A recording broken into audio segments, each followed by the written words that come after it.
네, 첫 번째 키워드 바로 기소입니다. 네, 바로 기소 물음표가 좀 살짝 붙었어요. 기사 보겠습니다. 윤, 안 나가겠다. 강제 구인 또 불발. 네. 윤석열 전 대통령 앞서서 2시까지 오세요 하는데 오지 않았죠. 그래서 강제 구인 하겠다라고 했는데 강제 구인 하려고 갔지만 이 수용실에서 나오지 않았다라는 말씀까지 드렸습니다. 그래서 특검에서 그럼 이튿날 2시까지 오세요. 요거 구치소에서 데려다 놓으세요 조사실로 라고 얘기를 했는데 역시나 이번에도 또 강제 구인이 불발됐다라는 소식입니다. 구속 이후에 계속해서 지금 현재 조사를 거부하고 있는 상태죠. 구속 전에는 조사를 받았었습니다. 조사 현황표를 좀 같이 볼까요? 바로 이겁니다. 뭐 6월 24일부터 쭉 뭐 체포영장 청구부터 쭉 나오긴 합니다만 사실 이전에 이 구속 전에 조사를 받았었어요. 보면 6월 28일에 첫 조사가 진행이 됐었죠. 그리고 나오세요 하는 나오지 않다가 2차 조사가 그래도 진행이 되긴 했습니다. 하지만 구속이 됐고요. 구속 이후를 좀 보면 지금 제가 말씀드렸죠. 구속 전에는 그래도 2번 조사를 받았는데 구속 이후에는 출석 요구 불응, 구인 시도 무산, 2차 강제 구인 시도 무산 계속해서 조사가 지금 이루어지지 않고 있다라는 겁니다. 구속된 뒤에 한 3번을 좀 내리 거부를 했다라고 봐야 되는 건데 최경철 위원님, 이 얘기는 윤석열 전 대통령 앞으로도 나는 계속해서 기소가 될 때까지 조사 안 받을 거야 라는 겁니까?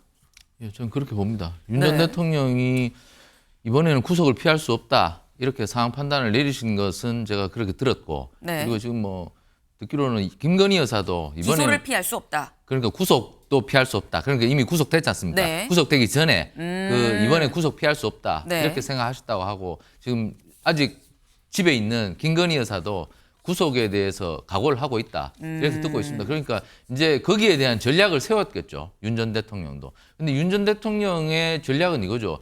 지금 특검은 정치 보복이다. 이미 재판을 내가 받고 있는데 또다시 특검이 들어와서 재판받고 있는 사안에 동일한 사건을 갖고 또다시 수사를 더 첨가하는 것은 결국은 뭐 전직 대통령 망신 죽이고 창피 죽이다 뭐 이렇게 판단을 하고 거기에 대한 방어권을 수사 거부로 이렇게 형성하는 것이죠. 그렇기 때문에 특검은 여기에 대응해서 뭐 여러 가지 뭐 인치를 계속 시도했지만 인치가 안 되죠. 왜냐하면 교정 그 당국이 인치까지 할 의무가 있다고 명확하게 돼 있는 건 아니거든요. 그렇기 때문에 여기 애매한 부분이 있기 때문에 윤 대통령은 그만큼 거기에 대한 방어권을 형성하는 것이고 결국 여기에 막혀서 수사가 더 이상 어려워진 것이고 그렇기 때문에 윤 전 대통령은 하지만 재판에는 계속 출석할 것이다. 여태까지 재판에 출석했던 것처럼. 그러니까 공판 중심주의에 응하면서 거기에서 충분히 소명하겠다. 하지만 정치 보복의 연장선인 3대 특검에 대해서는 굉장히 수사에 대해서 자기가 강한 방어막을 형성하겠다. 이런 투트랙 전략인 것 같습니다. 네. 지금 윤석열 전 대통령은 지금 현재 본인이 받고 있는 어떤 특검의 조사는 좀 정치 보복적인 성격이 짙기 때문에 이건 내가 응할 수가 없고 하지만 기소가 되고 난 다음에 재판정에 가서는 내가 다 얘기를 하겠다라는 입장인 것으로 보인다. 그게 일종의 어떤 전략으로 이미 세워진 걸로 보인다라는 말씀이에요. 지금 얘기를 들어보면 기소가 돼서 재판 받을 때까지 나는 특검 조사는 받지 않을 거야라는 상당히 단호한 입장에서 있는 것 같다라는 생각이 좀 드는데 근데 문제는 특검도 만만치가 않다라는 거죠. 박정 특검보 얘기 잠깐 들어보고 올까요? 피의자 윤석열 또는 그 변호인은 1차 인치 지휘 후 현재에 이르기까지 특검의 조사와 관련하여 어떠한 의사도 표시하지 않았습니다. 이에 특검은 피의자 윤석열이 조사 자체를 거부하는 것으로 평가하고 있습니다. 우리의 형사사법 시스템상 진술을 거부할지라도 조사는 이루어져야 합니다. 조사 거부가 피의자에게 불리하게 작용할 수 있도록 하는 것이 우리의 형사사법 시스템입니다. 네, 지금 박정 특검보 얘기를 들어보면 이승훈 변호사님, 제가 듣기에는 그래요. 출석해서 진술을 거부하더라도 나오긴 해야 되는 거 아니야. 뭐 억울한 것처럼 얘기하지만 그게 우리 형사 시스템인 거 몰랐어? 라는 취지로 사실 얘기를 하는 것 같거든요. 예, 맞는 말이죠. 헌법상에는 진술 거부권은 있습니다만 조사를 거부할 수는 없어요. 맞는 말씀하시고 또한 뭐 현실이지만 네. 근데 문제는 끌어다가 데리고 와도 진술 안 하면 의미가 없어지는 부분이 있잖아요. 네. 윤석열 전 대통령 입장에서 보면 제가 나오지 않는 가장 큰 이유는 수위에 포승줄 달고 나와야 되는 거잖아요. 이 모습을 가장 보여주기 싫은 것 같아요. 그리고 나오면 다 본인에게 불리한 진술밖에 할 수밖에 없잖아요. 네. 그리고 뭐 묵묵부답해야 되는데 이것도 뭐 그렇게 좋은 답변은 아니거든요. 그리고 또 하나의 중요한 점은 공범들한테 메시지를 보내는 것 같아요. 나는 안 나간다. 나는 진술도 하지 않는다. 너희들도 내가 진술하지 않기 때문에 내 진술을 개의치 말고 강하게 진술을 거부해라. 라고 하는 메시지가 될 수 있어요. 김용현 전 장관이나 노상원, 문상호, 여인영 전 방첩사령관 다 영장이 추가 발부돼서 6개월 이상 더 잡아놨잖아요. 네. 이거 외환죄 수사를 위한 것인데 외환죄 수사는 너희들이 진술만 안 하면 넘어갈 수 있다. 버틸 수 있다. 우리 머릿속에 있는 범죄이고 적국과 통모하거나 또는 북한을 이롭게 할 목적이었다라고 하는 것은 내 머릿속에 있는 것이기 때문에 너희들이 진술만 거부하면 무죄될 수 있다라고 하는 벅꾸라지 모습. 자신이 검찰총장이었으니까 많이 해봤잖아요. 검찰 수사 많이 해봤고 지금만 버티면 된다라고 하는 그 얄팍한 법률 지식을 쓰는 건데 국민 입장에서 보면 민주주의나 법치주의를 유린한다라고 하는 것은 뭐 지울 수 없는 굉장히 나쁜 모습이죠. 지금 말씀은 일단 본인의 어떤 뭐 이 수영복을 입은 이런 모습이라던가 이런 모습을 보여주기 싫은 것도 있을 것이고 또 하나는 다른 뭐 김용현 전 장관, 여인영 이 사령관 등등한테 메시지를 보내는 걸 수도 있다. 나도 나가서 진술을 안 할 테니 너희도 그냥 침묵하고 조사에 제대로 응하지 않으면 우리 무죄로 날 수도 있다라는 취지의 메시지를 보내는 거 아니겠느냐라는 지금 그런 말씀이었었어요. 근데 지금 이게 조사를 받지 않는 거에 대해서 대체 왜 조사를 안 받는 거냐라는 거로 윤석열 전 대통령 쪽에서 이렇게 얘기를 하고 있습니다. 입장문 같이 볼까요? 특검의 목적은 수사입니까? 망신주기입니까? 일반 국민 한 사람이 된 전직 대통령의 법과 원칙을 운운하기 전에 특검이 적법 절차를 준수하고 피의자와 변호인들한테 부당한 겁박을 멈춰야 된다라고 얘기를 합니다. 그러면서 특검은 조사 여부는 중요하지 않다며 강제 인치를 고집을 하고 있는데 이건 수사의 본질이 아니라 망신주기에 초점이 맞춰져 있음을 스스로 드러낸 거 아닙니까? 수사는 결론을 정해놓고 끼워 맞추는 과정이 돼선 안 됩니다. 라고 얘기를 했습니다. 근데 여기서 하는 얘기는 이게 지금 수사가 목적이라고 한다면 굳이 강제 인치만 있어야 되는 거냐라는 취지로 지금 보이거든요. 최경철 위원님. 네. 지금 사실 방문조사라는 방법도 있는데 왜 방문조사 안 하고 자꾸 강제 인치만 하려고 하는 거야? 라고 얘기를 해요. 윤석열 전 대통령 쪽에서는. 그것도 특검의 하나의 전략이죠. 이 검찰이나 경찰이 일단 피의자 강제 수사를 해놓고 네. 구치소에 놔두면서 자꾸 부릅니다. 이게 일종의 수사 전략입니다. 자꾸 부르면 이게 심리적으로 위축이 돼요. 아, 또 불러. 또 무슨 말을 해야 되지? 네. 이거 나 더 혼나는 거 아니야? 이렇게 해서 심리적으로 무너뜨리는 전략 중에 하나입니다. 이게 그렇게 자꾸 불러서 그다음에 조사를 바로 하느냐. 뭐 예전에 제가 뭐 검찰 이렇게 출입할 때는 조사 바로 안 합니다. 한 6시간, 7시간씩 그냥 앉혀놓기도 합니다. 그게 또 전략입니다. 네. 그래놓고 거기서 앉히면서 온갖 심리적으로 위축시켜놓고 그래서 방어권을 완전 무너뜨려버리는 거죠. 그러면 자백이 술술 나옵니다. 네. 그게 과거에는 이렇게 많이 했습니다. 근데 이제는 이렇게 잘 안 하도록 하는 게 규칙이 많이 바뀌었습니다. 이게 가장 많이 변경한 게 지난번 문재인 정부 때죠. 이게 문재인 정부가 이 인권 보호 준칙을 굉장히 강화하는 차원에서 이런 거 하지 마라. 이게 사실 일종의 고문이다. 자주 부르는 것도 이게 수사 전략이기도 하지만 피의자 입장에서는 피고인 입장에서는 굉장히 이거는 고통스러운 것이다. 자유권을 굉장히 침해하는 것이고 인권 침해다. 이렇게 해서 잘 안 하는데 지금 특검은 그거 안 하면 수사 시한이 뭐 150일밖에 없는데 네. 자꾸 시간은 가고 자꾸 그렇게 하면 성과가 나지 않으니까 자꾸 빨리 부를 수밖에 없죠. 그러니까 특검은 수사 기법 이렇게밖에 쓸 수 없고 윤 대통령은 거기에 대해서 방어권을 형성하는 것이고 그렇지만 방어권을 이렇게 형성하면 양형에 굉장히 불리하죠. 네. 하지만 그것을 감수하고 하는 것입니다. 그렇기 때문에 지금 두 사람 그 특검과 대통령은 기싸움을 하고 있는 것이다. 그렇기 때문에 하지만 이것이 뭐 불법적인 것도 아니고 네. 서로 충분히 법적으로 보장된 권리를 행사하고 있는 것이기 때문에 이게 뭐 기싸움으로 보는 것이지 뭐 대통령이 벅꾸라지다 이렇게 비판하기에는 뭐 하는 것이고 특검도 뭐 부를 수 있긴 하죠. 하지만 요즘 보편적 인권 차원에서 부르면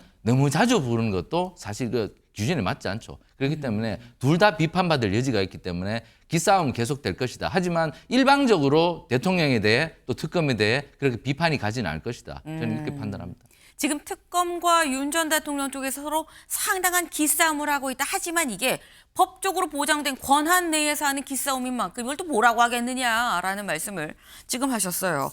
그래서 제가 말씀을 드린 게 윤 전 대통령 쪽도 만만치 않지만 특검 쪽도 또 만만치가 않다라고 말씀을 드렸죠. 지금 현재 특검의 분위기는 다음 기사를 좀 볼까요? 내란 특검 윤 강제인치 또 불발 대면 조사 없이 기소 가능성. 그냥 아예 추가로 안 부르고 이 변호사님 지금 이번에 그냥 아예 추가로 부르지 않고 대면 조사 없고 뭐 구속 기간도 연장도 안 한다는 얘기 아닙니까? 만약에 바로 기소를 한다는 건 그냥 그렇게 그냥 곧바로 기소할 가능성이라고 지금 제목은 되어 있는데 이 가능성 얼마나 된다고 보세요? 뭐 거의 90%가 넘을 것 같습니다. 상당하다. 네, 일단 체포조지 공무집행 방해 등 사건 같은 경우는 네. 보강 수사만 하면 되는 것인데 이 보강 수사가 없다 할지라도 영장이 발부됐기 때문에 기소하는 데는 큰 문제가 없어요. 문제는 특검이 윤석열 전 대통령을 구속하는 건 외환죄 수사를 하고 싶어서 그랬을 것인데 네. 외환죄 수사를 못하는 게 좀 그럴 것 같고요. 또 구치소 방문 조사를 특검이 갈 이유가 없어요. 가면 어차피 진술 거부할 건데 괜히 특검이 고개 숙이고 들어갔으나 진술도 못 받고 나오면 애매모호한 거잖아요. 그리고 아마 윤석열 전 대통령은 구치소로 간다 할지라도 조사를 거부할 겁니다. 네. 그런 측면에서 구치소를 들어갈 가능성은 없다. 저는 좀 아쉬운 부분이 윤석열 전 대통령이 다시 구속되기 정말 싫어했을 거예요. 저기 들어가고 싶겠습니까? 그렇다고 한다면 영장 청구를 조금 늦게 하면서 수사를 조금 가져갔으면 어떨까라고 하는 생각을 했었는데 역시나 예상에 벗어나지 않게 윤석열 전 대통령은 수사에 전혀 응하지 않고 있기 때문에 특검이 잘한 선택이었을까에 대한 고민을 특검도 좀 하고 있지 않을까 그런 생각은 듭니다. 네. 그러니까 지금 말씀처럼 뭐 바로 기소할 가능성이 90% 이상이다. 상당하다라는 말씀이에요. 근데 이렇게 되면 남아있는 다른 추가적인 조사나 수사는 사실상 더 확대가 될 수 없는데 그럼 외환죄나 뭐 이런 부분은 어떻게 할 것이냐 좀 아쉬운 면이 없잖아 있다라는 말씀을 지금 하셨어요. 근데 그러면 이승훈 변호사님 말씀처럼 90% 이게 그냥 막바로 기소를 한다고 하면 물론 기소한 후에도 부르려면 부를 수 있지만 윤 전 대통령이 계속 안 나올 걸로 예상이 되는 거거든요. 그럼 말씀처럼 외환죄 부분 일부러 서울고검으로 자리도 잡았는데 도감청 때문에 외환죄 부분은 어떻게 되는 겁니까? 윤석열 전 대통령이 수사를 거부하는 것과 상관없이 외환죄 수사는 될 수 있어요. 네. 이미 드론을 일부러 보내고 또 드론을 좀 밑으로 떨어뜨려 추락시켰잖아요. 그래서 드론이 북한에 발견되게 한 것들 이게 다 북한의 국지적 도발을 유발시키려고 한 거 아니야? 그래서 합법적인 계엄을 만들려고 했던 거 아니야? 뭐 이런 의혹들이 있잖아요. 윤석열 전 대통령이 없다 할지라도 김용현 전 장관이나 자, 다른 노상원, 기술로. 문상호 전 정보사령관 그리고 여인영 전 방첩사령관과 또 여러 뭐 드론 작전사령부 또 합참의장 여러 가지 진술은 가능하거든요. 그것만으로도 일반 이적죄 부분은 수사하고 기소할 수도 있을 것 같긴 한데 문제는 공범들이 윤석열 전 대통령이 저렇게 저항하고 있는 걸 보면 자신들도 저항에 좀 힘을 줄 수 있지 않은가. 그래서 진실 발견에 조금 어려움이 좀 봉착할 수 있다 이런 생각은 듭니다. 네. 꼭 윤석열 전 대통령의 대면 조사나 진술이 있지 않더라도 주변 정황이나 증거나 다른 사람들의 진술을 통해서 외환죄나 일반 이적죄 부분은 또 증명이 가능할 수도 있는 부분이 있지만 다만 수사가 쉽지는 않을 것 같긴 하다라는 말씀을 지금 하셨어요. 그런데 저희가 지금 얘기를 하면서 두 번이나 강제인치, 특검은 계속 강제인치 억지로 끌고서라도 데리고 오세요라고 지금 얘기를 하고 있는데 결국 실패했다, 불발이다 이런 얘기를 지금 저희가 지금 쭉 얘기를 했죠. 불똥이 교정당국으로 살짝 좀 번지는 것 같다라는 생각이 듭니다. 박정 특검보가 뭐라고 얘기를 했느냐 이렇게 얘기를 했어요. 앞으로 인치 지휘를 이행하지 않을 경우 엄중히 그 책임을 묻는 조치를 취하겠습니다. 겨드랑이 발장 딱 끼고 데리고 끌고 나오셔야 돼요 라고 지금 얘기를 하고 있는 거죠. 윤 전 대통령 본인이 한때나마 지휘했었던 공무원들이 본인 때문에 문책당하는 지경에 이르게 하지 않을 것이라고 믿습니다. 라고 어제 얘기를 했습니다. 그러니까 교정당국의 공무원이 지금 따로 불려가서 경위 조사를 받은 거예요. 그래서 강제인치 지시했는데 또 안 되면 이거 문책하겠다. 그러면서 이렇게 얘기하죠. 본인 때문에 다른 사람들이 문책당하는 지경에 이르게 하지 않을 거라고 믿고 있다라고 얘기를 했는데 최경철 위원님, 윤 전 대통령 쪽에서는 상당히 좀 압박이 될 수도 있어 보입니다. 교정당국이 저 수사 업무에 동원이 사실 어려울 겁니다. 이게 원칙적으로 뭐 여태까지는 편의적으로 수사 편의적으로 이게 동원이 많이 됐었는데 이게 원칙적으로는 교정당국은 업무가 다르죠. 네. 수사 업무와 교정 업무는 다릅니다. 그렇기 때문에 교정당국이 저 업무에 대해서 거부를 해도 지금 제가 볼 때는 명문화된 법률이 없습니다. 아, 강제 인치의 의무가 없다. 그렇죠. 그 교정당국 그 사람들은 그냥 지금 그야말로 교정의 업무죠. 그러니까 수사 업무의 연장선에 대해서 자신들이 개입할 권한이 사실상 없습니다. 네. 그렇기 때문에 저는 이것을 갖고 교정당국에 대해서 책임을 전가하는 것은 이것은 과거의 구태다. 이게 문재인 정부 때 법무부를 검사 출신들 장관 안 시키고 네. 교수들을 다 시켰습니다. 이게 법무부 문민화의 한 그 조치였죠. 법무부 문민화를 시키는 것은 수사가 자꾸 온갖 것에 다 개입을 해서 뭐 교도소까지 들어와서 수사 업무자들이 마구 전행을 하고 이래서 인권 침해하는 것을 막자고 법무부 문민화를 해서 뭐 박상기 법무부 장관, 그다음에 조국 법무부 장관, 교수들을 계속 장관으로 시켰거든요. 네. 그런 것은 결국에는 수사가 여태까지 너무 과도하게 각종 여러 가지 권한을 휘두르면서 인권을 침해했다. 이런 것 때문에 이렇게 했었는데 이번에 그런 모델이 될 겁니다. 아마 교정당국이 왜 수사 업무에 이렇게 동원이 되어야 되는지 이거 한번 돌아봐야 됩니다. 그렇기 때문에 네. 이번 모델을 삼아서 교정당국에 대해서 이런 수사 업무까지 과중하게 시키는 것은 호송까지는 뭐 가능할지 모르겠지만 네. 인치 업무까지 시킨다는 것은 이 교정당국에 대한 과도한 업무 침해가 아닌가 저는 이렇게 봅니다. 네. 지금 말씀은 교정당국은 교정이 주 업무인 거고 인치하는 건 어떻게 보면 수사 업무의 영역인 건데 거기까지는 할 수 없는 거 아니냐라고 말씀을 하셨는데 약간 좀 비슷한 말을 김계리 변호사가 SNS에 글로 올렸습니다. 매뉴얼대로 업무 처리한 교정당국 공무원들을 참고인 조사란 명목으로 압박을 하는 겁니까? 특검의 교정당국 직원을 불러다가 조사할 수 있는 권한이 있는지 의문입니다라고 하면서 특검의 횡포다라고 얘기를 했는데 이승훈 변호사님, 이거 지금 교정당국에서 강제 인치해야 될 의무는 없는 겁니까? 제가 봤을 때는 있다라고 보고요. 네. 강제 인치는 수사가 아니에요. 검찰이 수사할 수 있도록 데려다 주는 것이에요. 호송 업무에 어떻게 보면 일관적인 부분이 있을 수 있고요.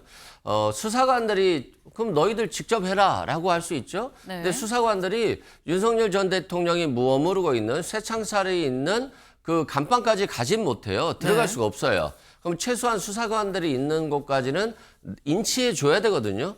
그래야지만이 수사관들이 다시 체포해서 또는 인치해서 갈 수가 있는 것인데 구치소 공무원들이 저는 못하겠습니다. 전직 대통령이기 때문에 라고 해버리면 네. 사실상 수사가 불가능하죠. 그래서 이건 수사 업무가 아니라 인치 업무다라고 말씀드리고 경우에 따라서는 직무유기가 될 수 있고요. 또 공무집행 방해 혐의도 있을 수 있을 것 같아요. 다만 교정당국 같은 경우는 윤석열 전 대통령을 인치하기 위해서 노력하고 끌고 나오려고 시도했습니다만 강력한 저항에 의해서 못 데리고 나왔습니다. 이런다라고 한다면 변명의 여지가 있지만 아예 처음부터 저는요 못하겠습니다. 전직 대통령인데 어떻게 합니까? 라고 한다면 이건 법질서에 상응한 행동이 아니다라고 말씀드립니다. 네. 그러니까 지금 말씀은 인치하는 업무를 이거를 수사의 연장으로 볼 수가 없는 부분이다라고 말씀을 하셨어요. 저희도 안 그래도 이게 어디에 속하는 거냐 살짝 봤었는데 형사소송법 81조가 이런 부분이 있긴 합니다. 구치소 피고인에 대한 구속영장은 검사 지휘에 의해 교도관이 집행한다. 지금 일단 구속 기간 동안에는 이 오라고 인치를 할 수 있다라는 부분인 것 같은데 그렇다고 한다면 또 교도관이 집행한다라는 게 말이 되는 거 아닌가라는 해석도 사실 가능해 보이거든요. 최 의원님.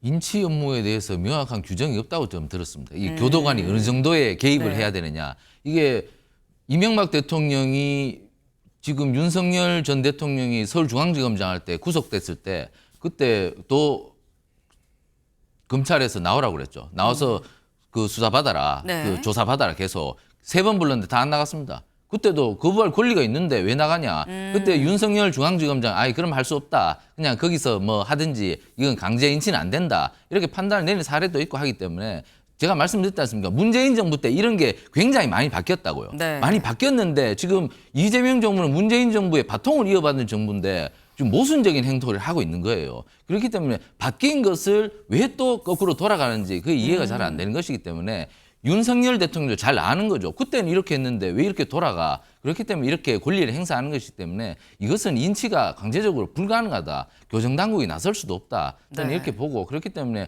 그냥 정석대로 하면 됩니다. 그냥 안 나오겠다면 그냥 뭐 방문조사를 하든지 아니면 그냥 기소하든지 이렇게 하면 되는 것이지 굳이 저렇게까지 무리할 필요는 없다고 생각합니다.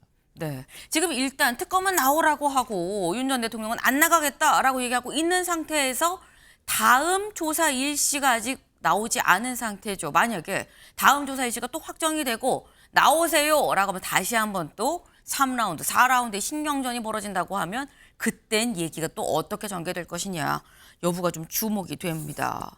근데 저희가 항상 얘기하는 게 지금 특검이 하나만 있는 게 아니다라고 저희가 매번 말씀을 드려요. 다른 특검들도 굉장히 지금 열심히 수사를 하고 있습니다. 저 아까 일면에서 말씀드린 게 김건희 특검은 어제 압수수색을 했다. 뭐 비밀의 방이 있었다라는 말씀을 드렸죠. 다음 기사 볼까요? 검찰이 놓친 건진법당 비밀의 방 2곳을 찾았다라는 겁니다. 여기 사진 같이 보겠습니다. 지금 이게 이 강남에 있는 이 건진법사의 법당입니다. 근데 이 밖에서 보면 일단 1층, 2층짜리 건물인 거죠. 2층짜리 건물인데 여기를 지금 잘 보면 여기로 가볼게요. 여기 2층이 사실 보면 불상 뒤편에 비밀 공간이 있다. 아마 이 추측컨대 그 비밀 공간이 이 불상 뒤편인 것 같다라는 얘기예요. 여기가 있었다. 근데 앞서서 남부지검에서 나와서 이 부분을 안 봤다라는 거죠. 그리고 또 하나 지하 1층도 있다. 어디? 여기 지금 풀숲이 좀 있는데 이 풀숲 이 뒤편으로 이렇게 내려가면 계단으로 가갖고 이렇게 해서 들어가는 차고 같은 이런 부분이 또 있다라는 겁니다. 그래서 앞서서 이 부분 압수수색을 안 했었는데 이번에 김건희 특검에서는 이 부분을 직접 들어가서 다 사사지 훑고 나왔다. 들리는 얘기에 의하면 막 책 한 장 한 장 낱장을 다 보고 했었다고 해요. 그만큼 낱낱이 다 찾아보고 나왔다라는 건데 그럼 여기서 드는 의문이 이수근 변호사님 이겁니다. 지난번엔 못 보고 왜 이번엔 봤느냐라는 거죠. 실은 이제 뭐 검찰이 봐주려고 하면 네. 자기 눈에 보이는 것만 압수수색하면 되는 거잖아요.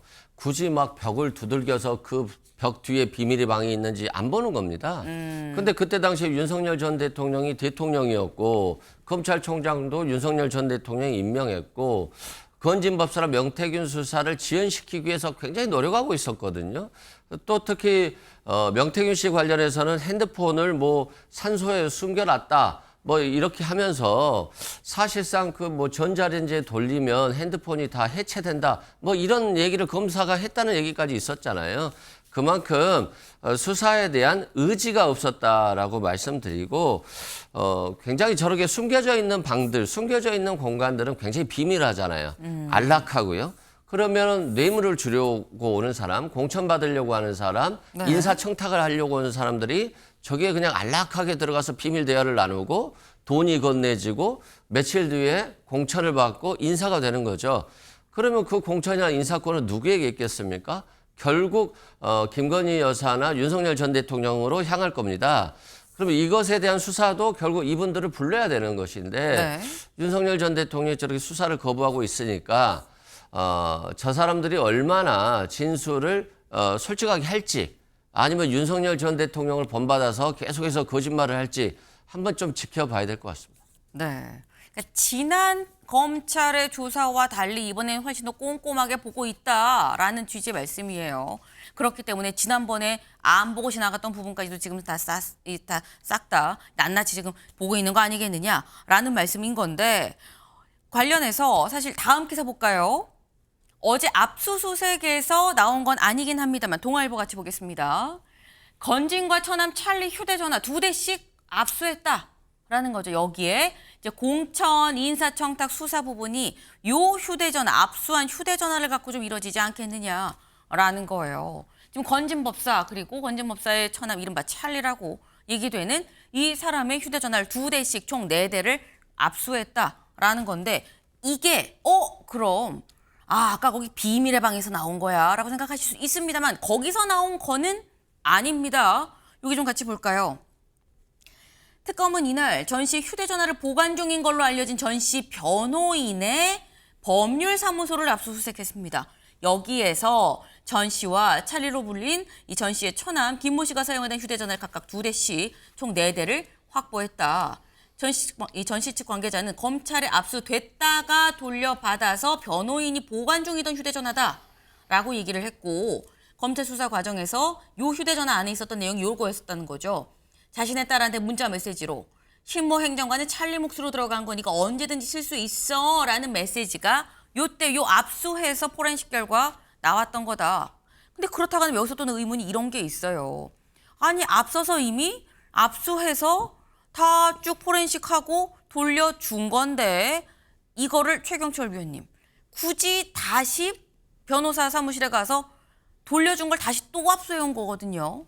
그럼 이 얘기는 지금 현재 김건희 특검이 앞선 검찰 수사를 못 믿고 있는 건가? 라는 생각도 듭니다. 이승훈 부위원장님도 방금 말씀하셨다시피 좀 네. 앞선 검찰 수사가 좀 부실했던 것 같습니다. 왜냐하면 지금 내란 특검 같은 경우는 그 관련자들의 진술에 굉장히 의존을 하고 있지만 지금 김건희 특검은 지금 증거가 속속 나오고 있어요. 지금 뭐 검찰이 발견하지 못했던 이 비밀의 방 같은 것 여기에는 물품이 보관돼 있을 가능성이 높고 그리고 검찰이 또다시 확보한 도이치모터스 관련 김건희 녹취록 이러한 것들도 새로 발견됐지 않습니까? 네. 이건 사실 증거들이 속속 나오면 이 증거가 말하는 것들이 새롭게 혐의 사실이 추가될 수가 있어요. 그렇기 때문에 진술에 의존하는 거하고 증거가 나오는 거하고는 이게 수사 방향이 완전히 달라지는 거죠. 그렇기 때문에 저는 사실 내란 특검은 별로 나올 게 없고 지금 재판에서 더 이상 추가될 것이 없고 김건희 특검은 굉장히 국민들에게 휘발성이 높은 그러한 사안들을 던져줄 가능성이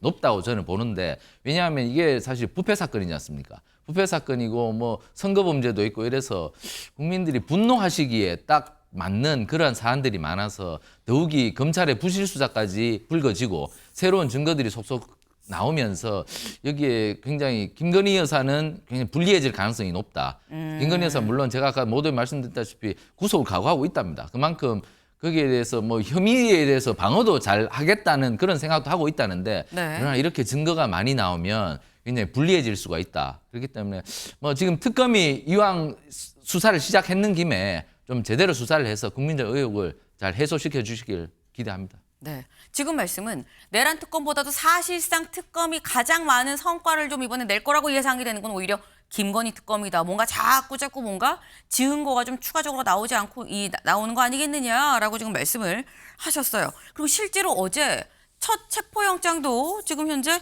청구를 했습니다. 누구에 대해서 다음 기사 볼까요? 베트남에 체류하고 있는 이른바 김건희 여사의 집사라고 얘기했던 김모 씨에 대해서도 체포영장이 지금 청구가 됐다라는 겁니다. 문홍주 특검보 얘기 잠깐 들어보고 오시죠. 집사게이트 사건과 관련하여 지난 4월 베트남으로 출국한 김모 씨는 지금까지 본인과 처 모두 특검에 어떠한 연락도 해오지 않는 등 자발적 기구 의사 또는 출석 의사가 없는 것으로 판단됩니다. 체포영장이 발부될 경우 김모 씨에 대한 여권무효 조치에 즉시 나설 것이며 김모 씨가 귀국 시 집사게이트 사건뿐만 아니라 코바나 컨텐츠 뇌물 의혹 사건에 대한 조사 역시 병행하여 각 사건의 실체를 신속히 규명할 예정입니다. 네. 지금 지난 4월에 베트남으로 나간 이른바 이 김건희 여사의 집사인 김모 씨에 대해서 왜 지금까지 보니까 들어올 생각이 없는 것 같다. 조사에 응할 생각이 없는 것 같다. 그래서 우리가 체포영장을 청구를 했다라고 얘기를 했습니다. 근데 이 얘기는 이승훈 변호사님.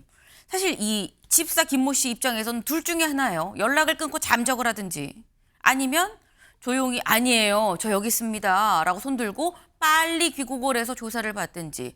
사실 길은 두 개라고 저희는 봅니다만 둘 중에 어떤 길을 갈 거라고 예상을 하십니까? 일단 아직 마음의 결정은 못한 것 같아요. 네. 언론에는 자신이 수사받을 수 있다. 김건희 씨와 관련이 없다. 뭐 이런 얘기들을 하는 거잖아요. 네. 그럼 수사도 받고 자신은 잘못이 없고 김건희 여사하고 관련성도 없다라고 하면서 정작 특검했다는 얘기는 안 하는 거예요. 네. 수사받으러 오겠다. 그러니까 기다리다 체포영장 청구하고 여권 무효화 조치를 했잖아요. 그런데 범죄 혐의가 이분도 돌아오면 100% 구속이 될 것 같아요. 왜 그러냐면 특검이 구속되자마자 집도 팔고 사무실도 이전해서 네. 증거를 인멸했거든요. 그리고 자본자식 상태의 회사에 180억이라는 돈을 받아요. 그러면 굉장한 힘이 작용되는 거잖아요. 돈 준 사람들이 뭐 카카오라든가 한국증권금융, HS효성도 굉장히 대기업과 관련된 기업들이에요. 네. 그러면 민원이라든가 수사라든가 굉장히 중요한 일들이 있었을 것이다. 근데 이게 해결됐을 가능성이 굉장히 높다. 그러면 이것도 김건희 여사의 힘이 없다라고 하면 불가능하지 않았을까? 라는 생각 때문에 지금 그냥 들어가서 김건희 여사도 다 불고 자신도 구속될까? 그래서 선처를 받을까? 아니면 그냥 계속해서 도주할까? 도망 다닐까 하겠습니다만 이게 도망 다니기가 쉬운 게 아니에요. 그 베트남 같은 경우도 다 우리 대한민국 국민들이 많아서 체포될 가능성이 굉장히 높습니다. 네. 그래서 조만간 좀 신경의 변화를 일으킬 가능성은 높아 보인다. 네. 라고 생각됩니다. 지금 이수근 변호사님 말씀하시는 중에 저희가 아까 말씀드렸죠.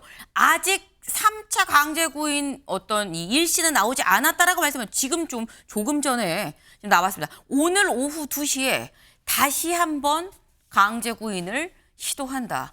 이렇게 되면 눈길이 쏠릴 수밖에 없는 부분이 이수근 변호사님.